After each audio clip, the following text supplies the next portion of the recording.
from the book of Revelation, Revelation chapter 13. There are certain words we associate with the book of Revelation: the apocalypse, the Antichrist, 666, Battle of Armageddon.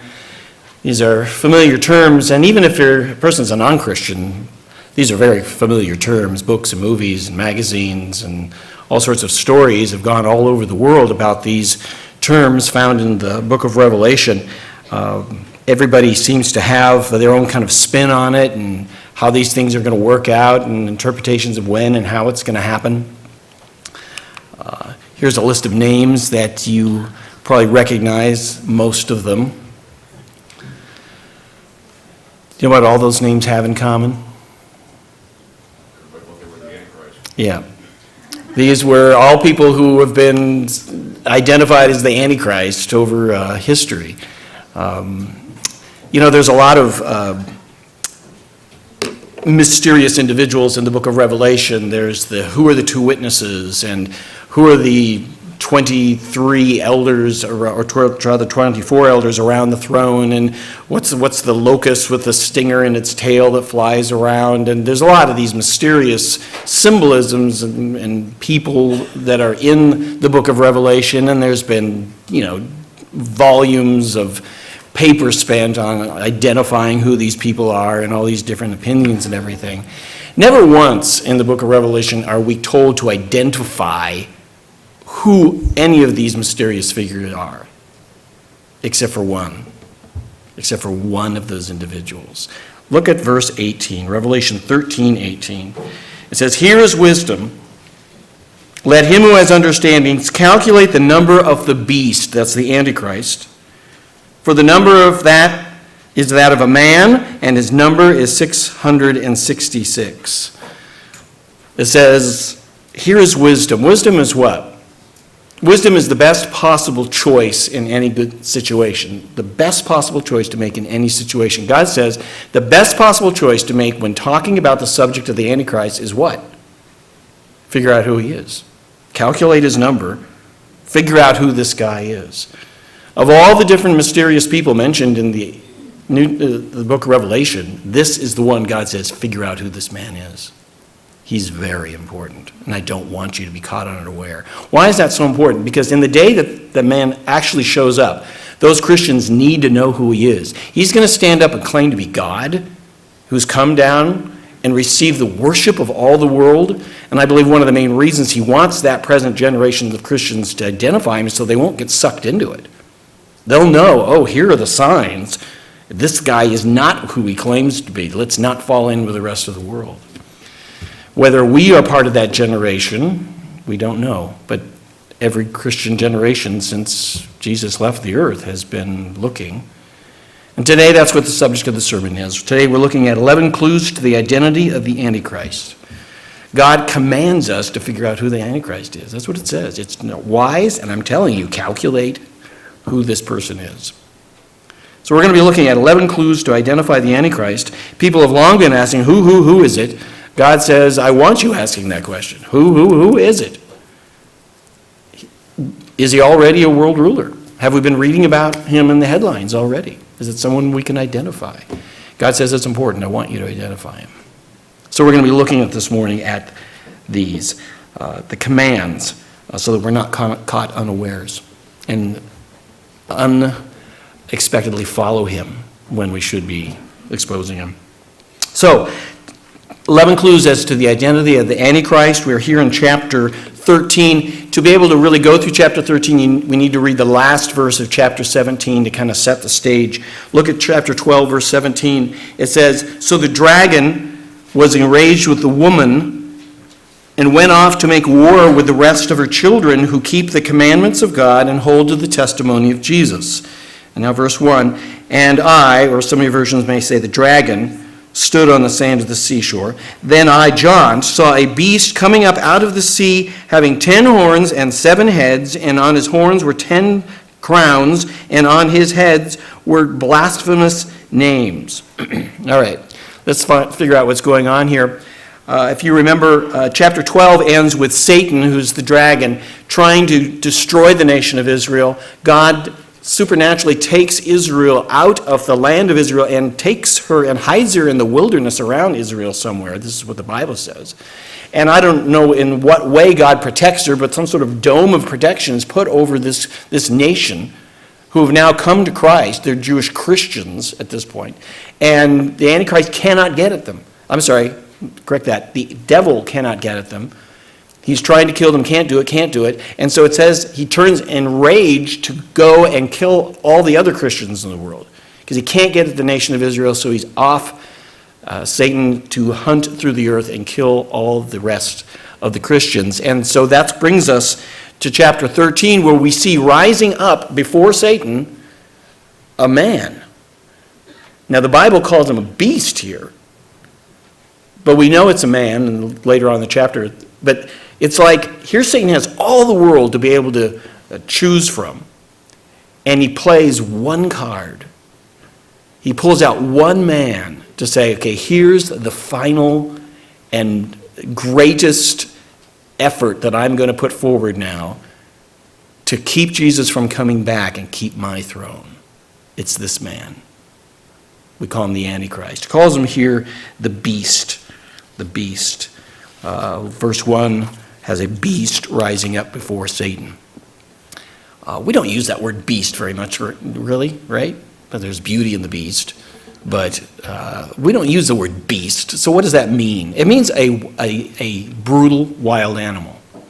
That's what the term means, a brutal, wild animal. What would you identify as a brutal, wild animal today? I had to think about that for a while. What's a brutal? I think a crocodile would fit into the category of a brutal wild animal. And so it says that this brutal wild animal rises up before Satan, and it is going to be his last attack to keep Jesus from coming back and keep his throne. This man who rises up. And as we see here in these verses, it's not just an animal. It says he has 7 heads and 10 horns and 10 crowns and God-insulting names written on his head. And if you look at verse 2, it adds even more details. Verse 2 says, "And the beast which I saw was like a leopard, and his feet were like those of a bear, and his mouth was like the mouth of a lion." Stop there. So we add to this description up here the fact that he's like a leopard and a bear with bare feet and a lion mouth. So we have basically a 7-headed leopard rising up before Satan, who's got, horns and crowns and insulting names and feet of a bear. And, what do we do with this? What do we do with this? Is this to be taken literally? Is this what we're expecting to read about in the headlines? Someone steps forward with a 7-headed leopard? Or, as we've been saying, if the natural sense doesn't make sense, then you seek a symbolic sense. Yeah, and I don't think anyone is expecting a 7-headed leopard to take over the world one day. So what this means is these descriptions reveal something about him. Just like we'd say, that man's a real snake. We don't mean he slithers around on his belly. We mean there's something about his character that is like a snake. So in what ways is the Antichrist being identified here? This gives us clues to who he is. Let's look at them one by one. First of all, he's a beast, meaning that he's brutal. He's brutal. And that's on your insert here. He's brutal by nature. Brutal by nature. Other passages indicate that he's going to gain his power through peace. So he's not going to look like a crocodile that's ready to get you.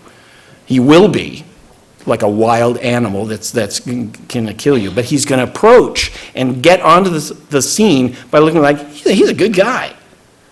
But he won't be a good guy. Inside, he's brutal by nature. The heads usually symbolize leadership. The head of a company or the head of a nation. And in this case, he has 7 heads.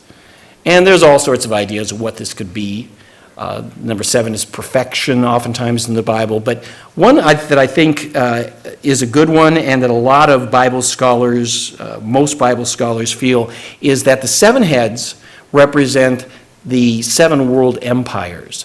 If you go back in history and say, what were the world superpowers of the past? You started with Egypt and then went to Assyria and then Babylon and Medo-Persia and then Greece and then Rome during the time of Jesus' day. And then that would make the last world empire the one that's led by the Antichrist, which the Old Testament tells us is really a revival, a bringing back of Rome in a new form, this time being headed by the Antichrist. So it makes sense that we're talking about 7 forms of leadership, that this would be like the 7th world empire to come on the stage. Then add to this the idea of horns. Horns on an animal are power. You know, you can have a lion who doesn't have horns, but if he goes up against a wildebeest or an ox, you know, that has horns, they can drive a lion away. Those horns are powerful. And horns in the Bible sense represent power an awful lot of times. So 10 would mean really, really powerful. He's not just got a horn, he's got 10 horns. But it also may be symbolized, as some people think, that the power that he has in the leadership consists of 10 different states or nations that have gone together. He has divided the world into basically 10 parts, and he's the leader of these this 10-nation empire.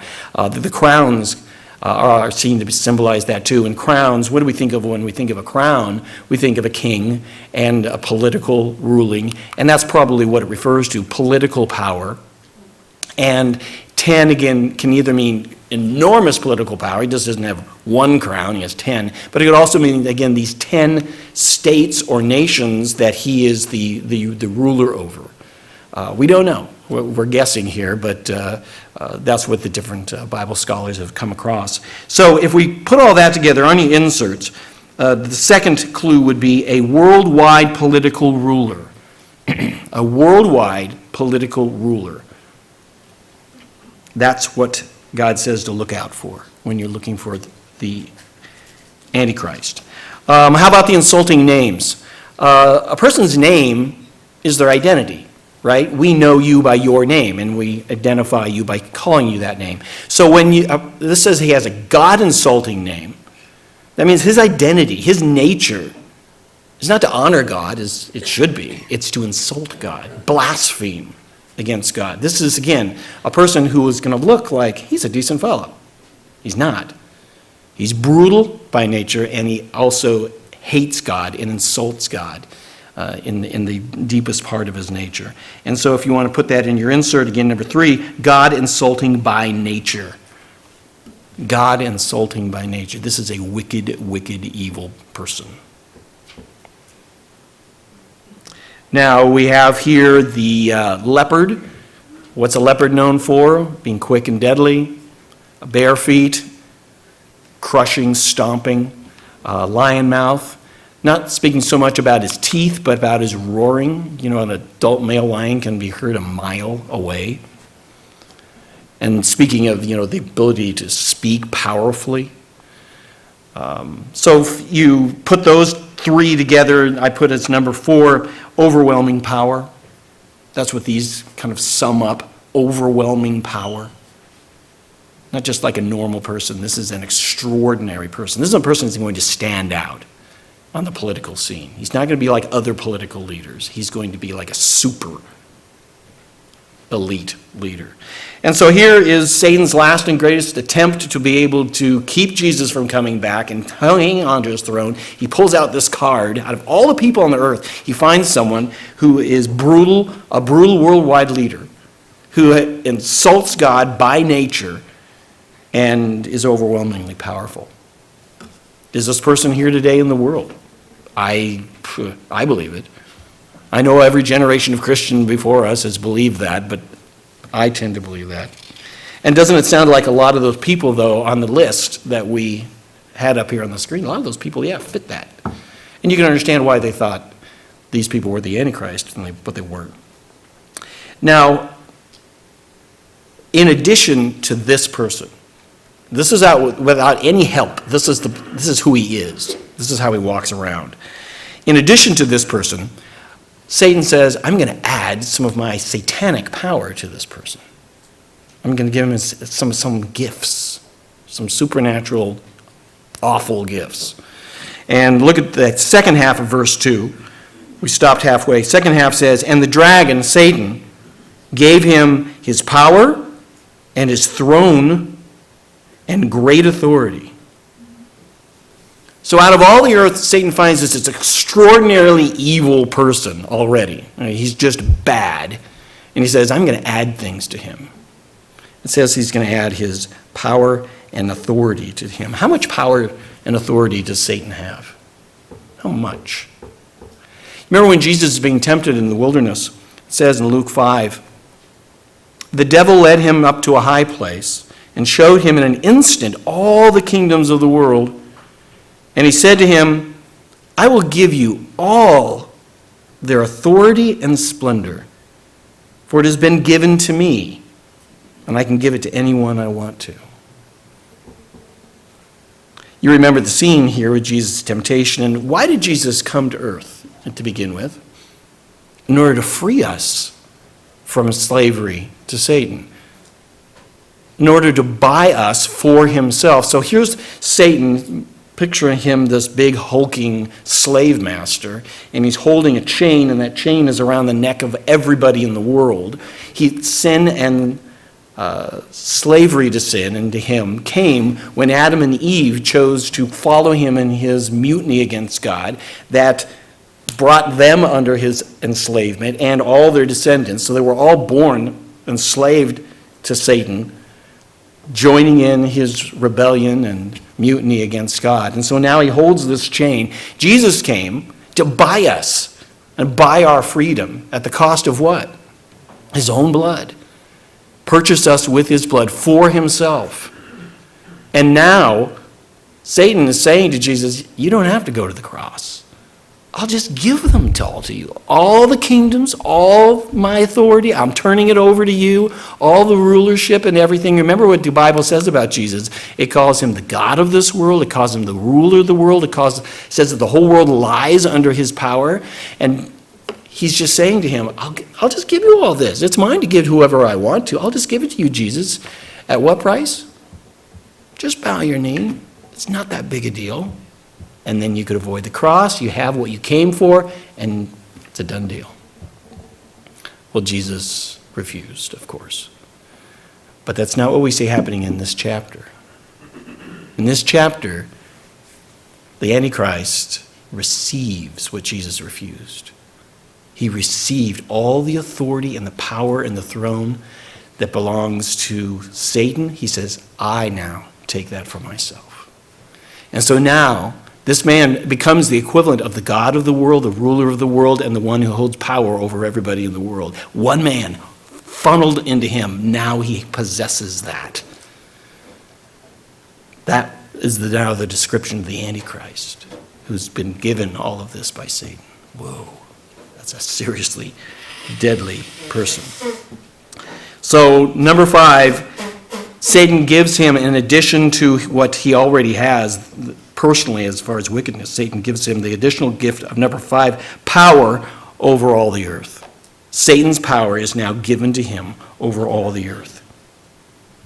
He has been a worldwide political leader, and now he's given this. And what does he do with that power? Well, we immediately read about an incredible example of what he does with his newfound satanic power. Look at verse 3 and 4. He says, and I saw one of his heads as if it had been slain, and his fatal wound was healed. And the whole earth was amazed and followed after the beast. And they worshipped the dragon because he gave his authority to the beast. And they worshipped the beast, saying, who is like the beast, and who is able to wage war with him? The number 5 or 6 on your insert is, he resurrects from the dead. He resurrects from the dead. Here's the event that will really make him take worldwide stature, make him stand out above everything else. He's given all this power of Satan. The first thing he does is, well, apparently someone tries to kill him. It says later on in this chapter that he is killed by a sword, which could just be symbolic for some sort of man-made weapon rather than some sort of, environment, nature, accident. It seems that someone is going to try to kill him. And it says that he's given a fatal wound. The word fatal means causing death. He's given a fatal wound, and then he is healed, comes back from death. Now, there's been various interpretations here. There's no evidence in the Bible that Satan can resurrect people from the dead. There's no evidence of that. We'd think we'd see him do that if he had that power. So Bible interpreters say, on the one hand, some think, well, he really does die, and God gives the power in this one case to allow Satan and the Antichrist to be able to raise him back to life. Others think he only appears to die and then comes back to life. And in fact, many think that he stages his own quote-unquote death in order to counterfeit the death and resurrection of Jesus. So now he's just like Jesus in the eyes of the world. He died and he came back to life. Now, whether or not he really dies doesn't really matter, because the whole world thinks he really dies and comes back to life, and that changes everything. It causes them suddenly to lift him up to a level above every other human being on the earth. Who is like him, it says. The answer, nobody. Who is able to wage war with him? Nobody's able to wage war with him. How do you wage war with a person who can raise himself back to life? You can't do that. You kill them and they come back. And then, who can wage war with him? You can't. And so suddenly the world elevates him above everybody else in the world because he has died and come back to life. And that's why I put that in quotes, death. We don't know if it's literal death or not. But it is the key moment in his fame, because now the world elevates him, not just a worldwide political leader. Now he becomes God in their mind. And then they begin doing what is number 7, worshipped by the whole world. He's worshipped by the whole world. Not just a worldwide leader like our worldwide leaders. Now he's elevated to the place of God, and we're going to worship him as God. Worshipped by the whole world. And then verses 5 and 6, we see Satan giving him 2 more gifts. 2 more gifts. Verse 5 says, there was given to him a mouth, speaking arrogant words and blasphemies, and authority to act for 42 months was given to him. And he opened his mouth in blasphemies against God, to blaspheme his name and his tabernacle, that is, those who dwell in heaven. So 2 more gifts are given to him. In your insert, number 8 is satanic speech that insults God. Satanic speech that insults God. Anybody can stand up and insult God. Can you imagine satanically empowered speech that insults God? Has got to be on a whole new level. It talks about this in Daniel 7:25, where it refers to the Antichrist. It says, he will speak great words against the Most High God and oppress the holy people of the Most High. Remember, this man's nature is to insult God, not honor God. It's like, by his nature, I hate God and I am going to insult him. That's his nature.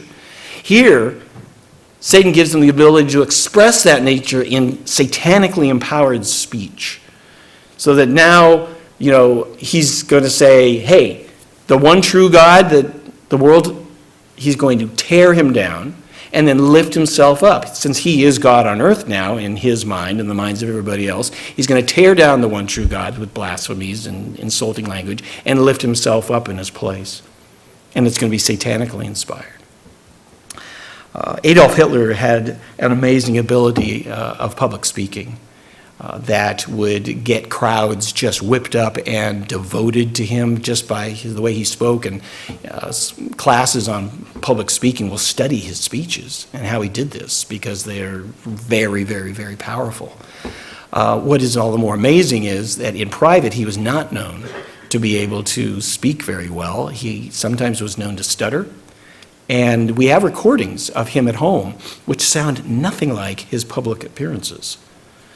And I wouldn't be surprised at all if this same type of satanic speech was given to Adolf Hitler, so that when he spoke in public, you were hearing an energized speech by Satan's power. And that is what is given to this man. Not just the ability to blaspheme, but it's going to be such powerful and satanic and eloquent and rousing and persuasive that it's just going to draw people in. That's the type of the roaring lion mouth that he will have. He will have speech that will just be extraordinary. So the other gift, the one gift he gives is satanic speech. The other gift in verse 5, again at the end, or the middle there, it's authority to act for 42 months. Authority Remember, Satan has authority. The word authority means unrestrained liberty to act. Okay? If I give you authority over my car, it means you can do whatever you want, whenever you want. It's your choice, no matter what you want to do. You want to roll it off a cliff, you can do it because you have my authority I'm giving to you. That's what authority means. Satan gives him authority to act for 42 months. That's 3.5 years. That would be the tail end of the tribulation, and why that is such a worse period. Because anything Satan could do, he's going to say, I'm going to let you do. You think of it, you desire it, you're going to be able to do it. And he does, whatever he wants to do. He has unrestrained liberty to act, and that is the number 9 in your insert. Unrestrained liberty to do all he wants. Unrestrained liberty to do all he wants. It says in Daniel 11:36, then the king will do as he pleases. And he will exalt and magnify himself above every god and will speak monstrous things against the God of gods. How are we going to identify him? It's not going to be hard. Look for an amazingly powerful speaker who just totally tears down God and lifts himself up. We can probably think of people like that. It even says in some portions of Daniel that he's going to attempt to change laws and times. It doesn't go into it after that, and we're left to think, well, what does that mean? His desire to do as he pleases is going to include changing laws that have been apparently long-standing. We don't know what they are. Maybe Jewish laws having to do with the temple and worship, and we don't know. But he's going to do some extraordinary changing of laws and also times. Somehow he's going to attempt to change maybe the calendar, something to do with time. But he's going to have authority for 42 months to do, hey, whatever you want, Satan's going to give you the power to be able to do it. And he will have unrestrained liberty in that way. Verses 7 and 8 go with the immediately given this liberty, he launches war against God's people, which is, remember, what Satan wanted at the end of chapter 12. Can't kill Israel in the desert, so I'm going after all of God's followers in the world. Look at verse 7. It says, it was also given to him to make war with the saints and to overcome them. And authority over every tribe and people and tongue and nation was given to him. We sang about that today being given to Jesus, right?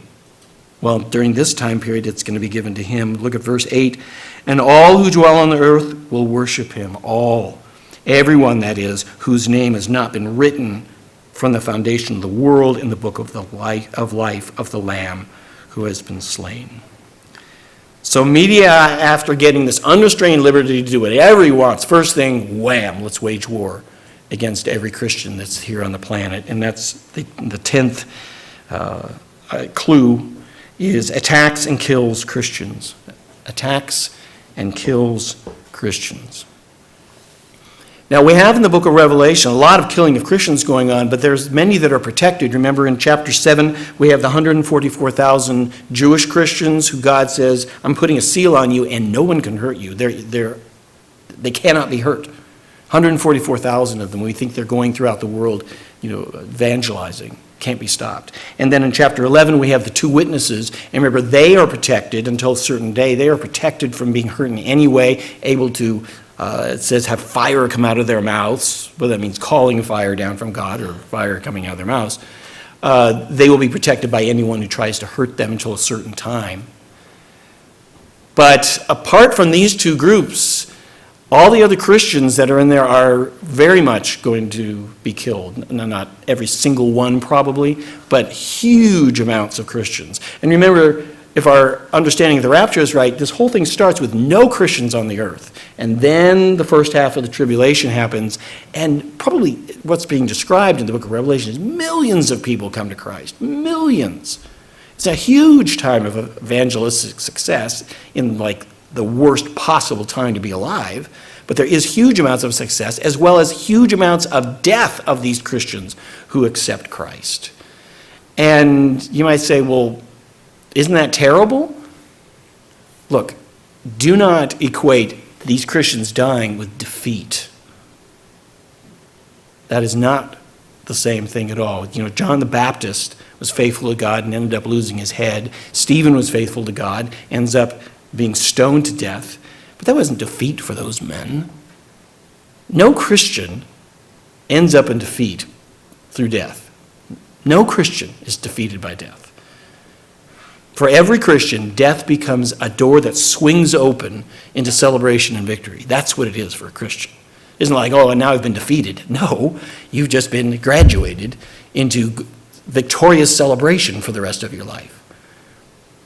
Many, many, many Christians in the past have been defeated by death. No, have died and gone on to a much better life. In the tribulation here, many, many, many are going to be killed, but they're not defeated. They've been elevated to great celebration and victory.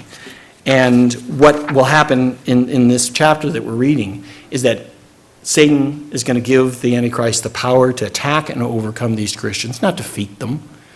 In fact, what it's probably do is be another evangelistic outreach to the world through these people dying. So here are these non-Christians looking on and saying, why aren't these people bowing to the Antichrist? All they have to do is bow their knee and everything will be great. So why are they standing loyal to Jesus? They're willing to die for Jesus. Why is that? What is it about Jesus that makes him so special? And I'm certain many will look into it and possibly join Jesus. So when we read about these saints being overcome, it does not mean defeated. It means their death has been assigned by God. All of our deaths have been assigned by God. Your death, my death, the day and the manner of our dying has been assigned by God. God says, I'm going to assign you to honor me in an evangelistic way through your dying during the tribulation. That's these people. You and I have our own assignments. The part that we get to control is whether or not we're going to be ready. Make sure you're ready. All right. One more thing the Antichrist does with his liberty. Look at the end of verse 7. It says, and authority over every tribe, people, tongue, and nation was given to him. Authority was given to him. And that gives us our 11th clue, and that is total political control of the world. Total political control of the world. Remember, before Satan comes along, this man is already a worldwide leader, okay, with worldwide influence. And today we have worldwide leaders who have worldwide influence. President Biden has worldwide influence. The president of China, Putin, has worldwide influence. But they don't have total control of the world, not at all, not even close to it. This man's going to have total control of the world over everything. The United States, he's going to have control over all 50 United States. Russia, he's going to have control over Russia. China, all of China, he's going to have control over all of China. How about Asia? All of Asia is going to be under control. Go down to Africa. All the 54 countries of Africa are under his control. Go over to South America. Every single one of those countries. Central America, North America. Go over to Europe. All the nations of Europe under his control. Every state, every city, every town, every island and mountaintop in the world will be under his control. Total control of every nation and person on the earth will be his. No one's ever had that power. One is coming who will have that power forever and ever and ever. He's a counterfeit who will, for a short period of time, these last 42 months, the 3.5 years of the tribulation, he will have total power. And that's the Antichrist. So people say, who is the Antichrist? God says, I want you to know who the Antichrist is. Here are 11 clues to be able to figure it out. I don't want you to be taken unawares by this man who claims to be God and all the world is going to worship him. You be on your toes. And we could be reading about him right now. These clues aren't something that we read and say, that's so-and-so. We might have guesses, but it's not clear who it is yet. And even though we don't know who it exactly is, here's something we do know. We do know his spirit. The spirit of the Antichrist is here and has been for a long time. Look at 1 John 4:3. If a prophet does not acknowledge Jesus, that person is not from God. Such a person has the spirit of the Antichrist. You have heard that he is going to come into the world, and he is already here. What is the spirit of Antichrist? Well, in John's day, he was speaking about men who were publicly teaching that Jesus never really came in the flesh. You know, the Gospels tell us these stories. We know about that, but it never really happened that way. It was more of a spiritual thing. He never really walked the earth. Those are just stories. That's not a pro-Christ teaching. That's an anti-Christ teaching. And it was the popular form of Jesus' state that, or Paul's state that was going around. Today, it's college professors who stand up before their classrooms and say, you know, the Bible is a good book. It's a good moral book. But it's never meant to be taken seriously. It's a collection of myths over time that mankind has put together to communicate these valuable truths. And they are valuable, and we should honor them and follow them, but don't take them seriously. They never really happened. That's the spirit of Antichrist. And it's in practically every public university in our nation and turning many, many people away from God. We search the headlines to find who the Antichrist is. His spirit's here. When we hear about a little old lady who's talking to the neighborhood children and telling them, look, little children, all religions lead to God, and everyone's going to heaven when they die. Right there. You don't have to look for it. That's the spirit of the Antichrist. That's right there. And if we're not careful, you and I can pick up that spirit. As Christians, we can pick up that spirit. What was the Antichrist's great sin? The Antichrist's great sin is, God isn't God, I am God. God is not God, I am God. And how is it that most of the people in the world are living around us? As if they're God, not God. Yeah, I know what the Bible says about marriage, but I'm going to live with my girlfriend. I'm going to, have a same-sex partner. I'm going to be gender fluid and just do whatever I want because I'm going to do what I want to do. And everyone does what is right in their own eyes because everyone views himself as God, not God being God. The world is infected with this like a poisonous gas just that goes on, and you and I can breathe that in and have it come out in our own lives if we're not careful. Let me ask you, who has the last word in what you do? God is supposed to have the last word in what we do, but many times we'll hear even Christians say, yeah, I know the Bible says I need to forgive that person, but I'm not going to do it. They've hurt me too much, I'm not going to do it. Or, I know God tells me how I should be spending my money, but look, I earned it, I'm going to spend it the way I want to. Or, I know God says we're supposed to respect our employers and honor them, as our authority figures, but I'm not going to do what my boss does. He's a jerk, I'm not going to follow him.